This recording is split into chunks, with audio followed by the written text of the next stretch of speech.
Bir ayol turmush o'rtog'ini tekshirmoqchi bo'libdi. Turmush o'rtog'i ishdan kelishiga yaqin ortiq u bilan yashay olmasligini, muhabbati ado bo'lganini va uyni tashlab ketganini ifodalovchi maktub yozibdi. Maktubni xon taxta ustiga qo'yib, turmush o'rtog'i nima qilishini tomosha qilish uchun pardani ortiga berkinib olibdi. Turmush o'rtog'i kelib, maktubni ko'rib, uni o'qib bo'lgach, u ham bir maktub yozib xon taxta ustiga qo'yibdi.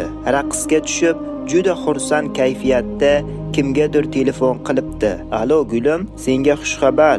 U uyni tark etibdi. Hozir tezda oldinga boraman", deya shoshilgancha uydan chiqib ketibdi. Shkafning ortida yashiringan ayol qalbi juda ham mahzun, ko'zlaridan shashqator yoshlar oqqancha maktubni olibdi. Maktubda shunday so'zlar yozilgan edi: